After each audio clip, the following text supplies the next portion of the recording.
নমস্কার, কেমন আছো সবাই? আমি কথাকলি চলে এলাম আমাদের আরও একটা ব্লগ নিয়ে। আমি আমাদের আমেরিকার বাসাবাড়ির পশ্চিমের বারান্দাটায় বসে রয়েছি। এই বারান্দাটা তোমাদের আগেও দেখিয়েছিলাম। এখন সূর্যাস্তের সময় আর সূর্যাস্তের সোনালি আলোয় আমার ব্যালকনির ছোট্ট বারান্দা বাগানটা সেজে উঠেছে। তোমাদের আগের একটা ব্লগে দেখিয়েছিলাম এই সামারে টমেটো বেগুন গাছে ফুল এসেছে, তো এখন ফলও ধরে গেছে প্রায় সবগুলো গাছেই। টমেটো গাছে এই যে টমেটো এসেছে, আর এইটা একটা লঙ্কা গাছ, এটাতে ফুল তো এসেছে এখনও ফল ধরেনি। আর তার পাশে যে লঙ্কা গাছটা রয়েছে এটা থেকে লঙ্কা পেরে পেরে আমরা বার দুয়ে খেয়েও ফেলেছি। ছোট্ট এই লঙ্কা গাছটা এত লঙ্কা হয়েছে এবারে। আর তার পাশেই রয়েছে বিনস গাছ, দেখো বিনস ঝুলে রয়েছে। আর এইটাতে ফুটেছে লাল টুকটুকে জারবেরা। এই যে দুটো ফুল দেখা যাচ্ছে, আরও একটা কুঁড়ি রয়েছে, সেটাও ফুটবো করছে। আর এইটাতে বেগুন রয়েছে, একটা বেগুন অলরেডি আমি তুলে ফেলেছি, এখন দুটো বেগুন রয়েছে। ছোট্ট একটা গাছে এই টুকুটুকু বেগুনগুলো দেখতে কিন্তু দারুণ লাগে। আর এই যে নয়নতারা গাছ হাওয়ায় দুলছে আর সূর্যের আলোয় ঝকমক করছে। আর পাশের বিট গাছটাতে বিটও হয়েছে, আরও কয়েকটা বিট গাছ আছে। তো এই সব সবুজেরা আমার মন ভালো করে দেয় রোজ বিকেলবেলায়। কিন্তু আজকে মনটা একটু খারাপ, কারণ এদের সবাইকে ছেড়ে কালকে আমাকে চলে যেতে হবে দেশে। এবারে পুজোর কদিন আগেই আমি আর মিউ দুজনে মিলে চলে যাব দেশে। আর অর্ক তো বেশি ছুটি পাবে না, তাই ও পুজোর ঠিক আগে আগে যাবে। আমি আর মিউ ইন্ডিয়া যাচ্ছি, কি মজা! আমরা ইন্ডিয়া যাচ্ছি দেশে, আমি আর মিউ দুজনের journey. Miu, are you happy? Are you happy?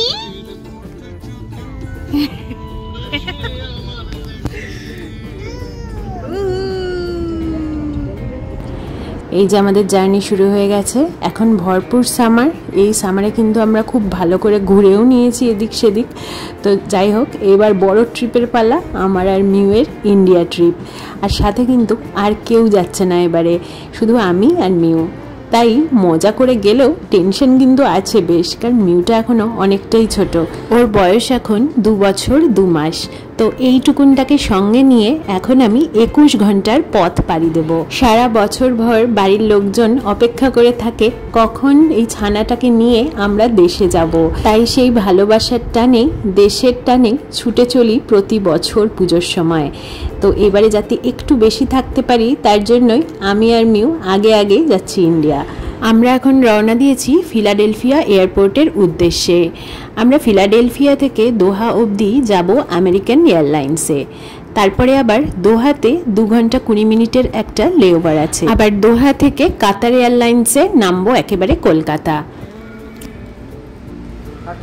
Tata. চলো মাম্মা, মিউ বসে পড়েছে। চলো লেটস গো, আমরা এরোপ্লেন দেখবো, চলো। বাবা মেয়েকে প্রতিনিয়ত চোখে হারায়, আর মেয়েও তাই। এই যে এখন বাবার কোলে উঠে বসে রয়েছে। এই মেয়ে যে কি করে বাবাকে ছেড়ে কিছুদিন থাকবে সেটা ভেবে তো আমারই কান্না পেয়ে যাচ্ছে। আর পথ তো কম নয়, সেই 13,000 মাইল, চট করে চাইলেই উড়ে যাওয়া যায় না। তাই এয়ারপোর্টে এই ছেড়ে যাওয়ার মুহূর্তটা ভীষণ বেদনাদায়ক। তবে এখানকার এয়ারপোর্টগুলোতে কিন্তু সিকিউরিটি চেকিং অবধি প্যাসেঞ্জার ছাড়াও বাকিদেরও ঢুকতে দেয়, তাই অর্ক এতটা আসতে পেরেছে আমাদের সঙ্গে। এই যে আমাদের কেবিন ব্যাগেজ চেক করানো হয়ে গেছে, আমরা আবার হেঁটে হেঁটে গেটের দিকে যাচ্ছি। গেটটা অনেকটাই দূরে, অনেকটাই হাঁটতে হবে। আর মিউকে যত বলছি পা চালাও, ও তত এরকম করছে।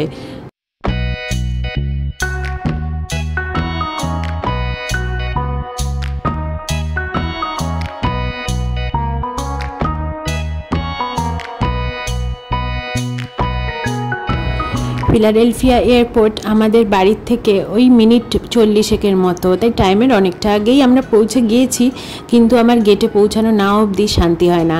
একা যাচ্ছি তো, তাই জন্য একটু ভয়ও করছে যে ঠিক টাইমে যেন সব কিছু ঠিকঠাকভাবে পৌঁছতে পারি মেয়েটাকে নিয়ে। এই যে এদিকে সূর্যাস্ত হচ্ছে, আর এই ফ্লাইটটাতেই আমরা চড়বো। সেই ফ্লাইটটা এখানে দাঁড় করানো রয়েছে, আর কিছুক্ষণের মধ্যেই বোর্ডিং শুরু হবে। তার আগে একটু ফ্রেশন আপ হয়ে নিয়ে, খাবার জল ভরে নিয়ে রেডি হব বোর্ডিংয়ের জন্য। তো এর মাঝখানে মিউ 2-3 বার জিজ্ঞেস করে ফেলেছে বাবা কোথায়। তো 21 ঘন্টার জার্নি যে কেমন হতে চলেছে আমি নিজেও জানি না, খুব টেনশনে আছি। তো কান্নাকাটি করছিল বলে ওকে একটা খেলনা ধরিয়ে দিয়েছি।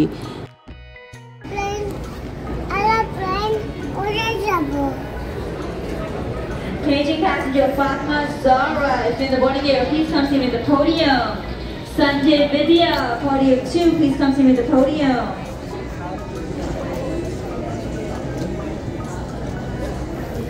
এই যে আমরা আমেরিকান এয়ারওয়েজের ফ্লাইটে উঠে বসে পড়েছি, আর মিও এখন বেশ হ্যাপি আছে এই খেলনাটা নিয়ে, ও বেশ বিজি রয়েছে। আর তার সাথে টুকটাক স্ন্যাক আমি সঙ্গে নিয়ে নিয়েছিলাম, মিউয়ের যেগুলো ফেভারিট সেই রকম স্ন্যাক্স। এখন আর হেলথের কথা চিন্তা না করে ওর যেগুলো ভালো লাগে, ও যেগুলো পছন্দ করে সেই ধরনের স্ন্যাক্স নিয়ে এসেছিলাম, বিস্কুট, চিপস, চকলেট, ললিপপ এই টাইপের। তো ওগুলো খেয়ে এখন খুব খুশি হয়ে গেছে। আর এখন এই গোটা জার্নিটাতে ওর খুশি হওয়া, ওর রেস্ট নেওয়া, পেট ভরে থাকা, এগুলো আমার কাছে বেশি ইম্পর্টেন্ট। তো ফিলাডেলফিয়া থেকে আমাদের ফ্লাইট ছিল ওখানকার টাইম অনুযায়ী রাত 8:30টায়। তো রাতের ডিনার দিয়ে গেছে barbecue chicken, salad, cheese cake এইসব। তার সাথে আমি একটা কোক নিয়েছি নিজের জন্য, মিউয়ের জন্য জুস নিয়ে নিয়েছি। আর যেটা হয়েছে, মিউ এসব ডিনার করার আগেই ঘুমিয়ে পড়েছে ভীষণ টায়ার্ডনেসে। তো আর ভোরের দিকে দিয়েছিল হ্যাগেনডাসের আইসক্রিম আর স্ট্রমবলি। তো সেই টাইমে মিউ একটু উঠে বসেছে আর এখন বিভিন্ন ড্রয়িং করছে। মজার ব্যাপার হলো এখন গোটা ফ্লাইট ঘুমোচ্ছে অন্ধকার করে, আর মিউ এখন ছবি আঁকতে বসেছে, পড়াশুনো করতে বসেছে। এখন বাজে প্রায় রাত 2টোর মতো, ওকে দেখে খেয়ে বলবে। তো যাই হোক, ওর সিটের যে রিডিং ল্যাম্পটা ছিল ওটা আমি জ্বালিয়ে দিয়েছি ওপরে লাইটটা, আর তো সেই আলোতেই ও এইসব করেছে। আমি ওকে অনেকবার ঘুম পাড়ানোর চেষ্টা করছি আবার, কিন্তু ঘন্টা 3 ঘুমিয়ে উঠে পড়েছে, উঠে বসে ফুল এনার্জি। মাঝখান থেকে আমি একটু ঘুমোবো ভাবলাম, সেটা আর হলো না। যারা এরকম ছোটো টডলার নিয়ে অনেক দূরে ট্রাভেল করবে ভাবছো, তাদের জন্য এই ছোট্ট সাজেশনটা আমি দিতে পারি যে এমন কোনো খেলনা বা পড়ার জিনিস, বুকস এইসব নাও যেগুলো ও আগে কখনোই দেখেনি, কিন্তু ওর এজের সঙ্গে যেটা পারফেক্টলি যায় আর কি, ম্যাচ করে এবং ও ইন্টারেস্ট পায়। তো এগুলো আমি ডলার ট্রি থেকেই ট্রাভেল করব বলেই কিনেছিলাম, এরকম নাম্বার কার্ডস বা site ওয়ার্ডসের card, ক্রেওলার sketch book, crayons, নতুন পিকচার বুক। আর মিউ এইসবে খুবই ইন্টারেস্ট পায়, মানে ঘন্টা 2 আরামসে এইসব নিয়ে কাটিয়ে দিতে পারে।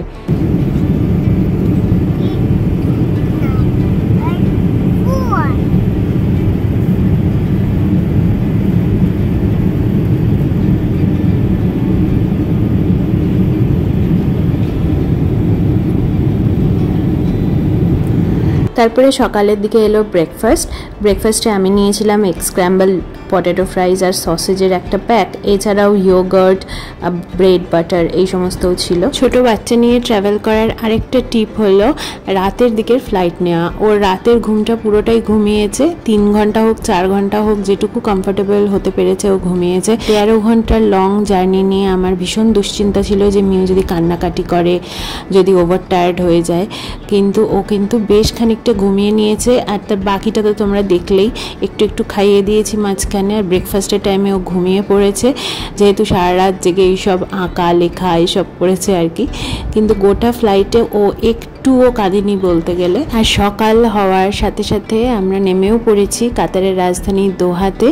তো আমেরিকান এয়ারওয়েজের এমনি সার্ভিস মোটামুটি ভালোই, খুব বেশি স্পেসিয়াস নয়, তবে সার্ভিস বেশ ভালো। আর খাবারগুলো আমেরিকানদের টেস্ট বাড অনুযায়ী হয়তো ভালো, ইন্ডিয়ানদের টেস্ট বাড অনুযায়ী হয়তো সবার ভালো নাও লাগতে পারে।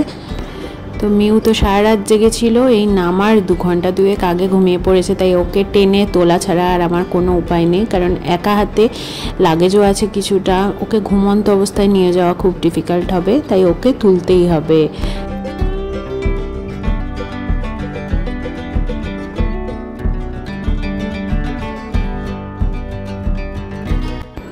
এই যে গাড়িগুলো রয়েছে, এই সার্ভিস ফ্রি অফ কস্ট দোহা এয়ারপোর্টে অ্যাভেলেবেল রয়েছে। তো আমি আর মিউ এখন এই গাড়ির জন্য ওয়েট করছি, কারণ আগের ফ্লাইটটা আমাদের প্রায় 20 মিনিট লেটে নামিয়েছে, তাই মিউকে নিয়ে লাগেজ নিয়ে এই গাড়িতে চড়েই এখন গেটে চলে যাব। এমনিতেও আমাদের হুইল চেয়ার প্রি বুক করা ছিল, তো এখানকার স্টাফদের সেটা বলাতে ওনারাই আমার ব্যাগ বয়ে নিয়ে এলেন, খাবার জলও ভরে দিলেন একজন রিকোয়েস্ট করাতে। আর গাড়িতে চড়ার পর সিকিউরিটি চেকিংও ওনারাই সম্পূর্ণ হেল্প হেল্প করলেন। আমার খুব কম সময়ের গ্যাপে কানেক্টিং ফ্লাইট আছে জেনে ওনারা নিজেরাই খুব তৎপর হয়ে সব কিছুতে গাইড করে দিলেন। এটা যে আমার কী উপকার হলো তা বলার বাইরে, কারণ ওই ফ্লাইটে মিউকে তো হঠাৎ করে ঘুম থেকে তুলে নিয়ে এয়ারপোর্টে নেমেছি, তো তখনও খুব কান্নাকাটি করছিল। আর হঠাৎ করে খেয়াল করেছে যে সাথে বাবা নেই, বাবা কই করে এমন কান্না করছিল যে ব্যাগ আর ওকে নিয়ে আমি সামলাতেই পারছিলাম না। তো এনারা কোনো টাকা পয়সা ছাড়াই যে এত হেল্প করে দিলেন, আমি খুবই কৃতজ্ঞ থাকবো এনাদের কাছে। আর এই হলো দোহা এয়ারপোর্ট, ভীষণ সুন্দর সাজানো গোছানো আর বিশাল বড়। মানে এই গাড়িতে চড়েই প্রায় মিনিট 15 লাগলো আমার নির্দিষ্ট গেটের কাছে পৌঁছতে। মানে কতটা পথ হেঁটে পার করতে হতো যদি না আমি হুইল চেয়ার নিতাম। হয়তো এইটুকু সময়ের মধ্যে আমি আমার নেক্সট ফ্লাইটটা ধরতেই পারতাম না। তো যাই হোক, এই দোহা এয়ারপোর্টটা খুবই সুন্দর দেখতে, তাই তোমাদেরও একটু দেখিয়ে দিই চলো।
তো দোহা টু কলকাতা কাতার এয়ারওয়েজের ফ্লাইটে আমরা উঠে পড়েছি।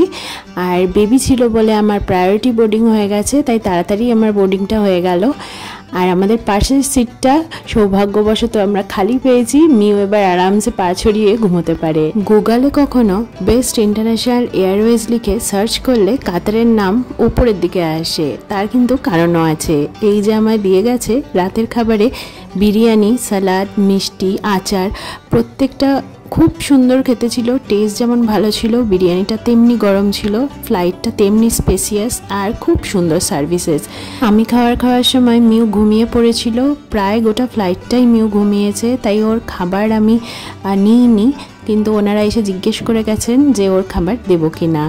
তো যাই হোক, ওর খাবার নিয়ে আমি একাই খেলাম, কারণ ওর ঘুমটা আমার কাছে খুব দরকার ছিল। তো একটু পরেই আমরা নামবো, সেজন্য আমি ওকে ঘুম থেকে তুলে দিয়েছি। আর ও যেহেতু পুরো ফ্লাইটে ঘুমিয়েছে, তাই গোটা ফ্লাইট জার্নিটা আমার জন্য ভীষণ সুবিধাজনক এবং ভালো ছিল। আগের ফ্লাইট থেকে নামার সময় যেমন কান্নাকাটি করেছিল, তেমন আর যাতে না করে, তাই আমি একটু আগেই তুলে দিয়েছি ওকে।